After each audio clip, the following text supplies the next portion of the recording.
Les nouvelles technologies de l'information et de la communication font aujourd'hui partie du quotidien de millions de jeunes. Fort de ce constat, certains professeurs cherchent à intégrer ces nouveaux outils dans leurs cours. En biologie, par exemple, la 3D aide les étudiants à mieux comprendre les complexités du corps humain. Illustration dans ce reportage.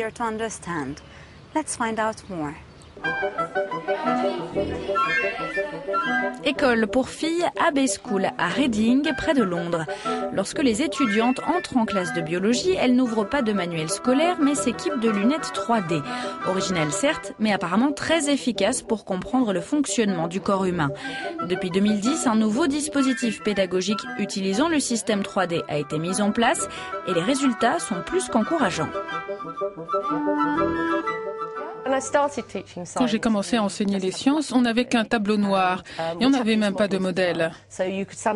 Vous étiez devant la classe, une reproduction d'un organe en main, en essayant de faire en sorte que tout le monde puisse le regarder et le toucher. Et ceux du fond s'énervaient parce qu'ils n'arrivaient pas à voir. Et puis on a eu des rétroprojecteurs sur tableau blanc, on pouvait projeter des animations, c'était déjà beaucoup mieux. Et maintenant, on a la 3D, tout le monde peut voir. L'image est suspendue au milieu de la classe, c'est fantastique.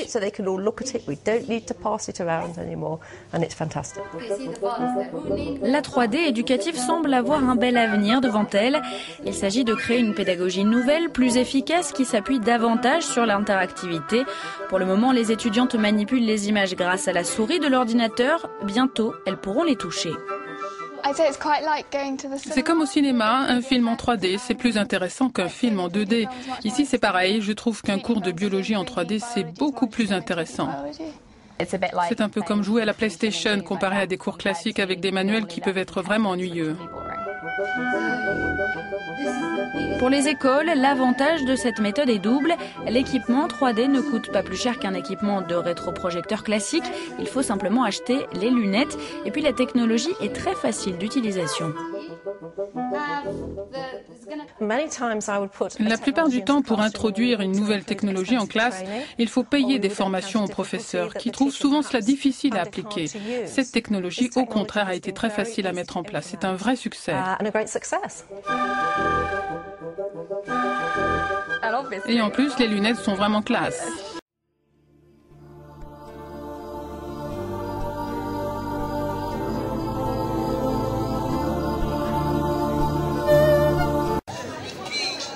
من السياسة إلى التعليم تزداد الوشائج قربا بين تونس وتركيا، فبدءا من العام المقبل ستتضمن المناهج الدراسية التونسية تعليم اللغة التركية اختيارا لمن يرغبون، خطوة بدت أشبه ما تكون برد التحية بمثلها أو أحسن منها لتركيا على حسن استقبالها للثورة التونسية. لكن ثمة أسباب بيداغوجية هي التي بررت اتخاذ القرار، يقول المسؤولون. التركية اخترناها أولا لأنها لغة حية ولأنها لغة علمية وتكنولوجية ولأن منح دراسية عديدة متاحة لتلامذتنا ولطلبتنا لدراسة العلوم والطب والتكنولوجيا في تركيا. في صالونات السياسة قرئ القرار على أنه يمثل استمرارا لموسم الغزل بين إسلامي البلدين، فمن شأن هذه الخطوة تعزيز الحضور التركي المتنامي في شمال إفريقيا وفقا للرأي ذاته. لم يرضي ذلك الجميع. اعتراضي أولا الوقت غير مناسب، لأنه لم يقع استشارة الناس المعنيين إن بيداغوجيا أم سياسيا، وخاصة في ظروف يعني تونس قادمة على يعني تصليح المنظومة التربوية عموما. ثانيا ثم مساوئ خاصة باللغة نفسها. بعيدا عن الخلاف، رأى لغويون أن القرار يمثل إذانا بتغيير هادئ للسياسة اللغوية في البلد، يعني ذلك تنويعا يفتح الباب أمام لغات جديدة تنافس اللغة الفرنسية التي تفرض نفسها في التعليم والحياة منذ نصف قرن.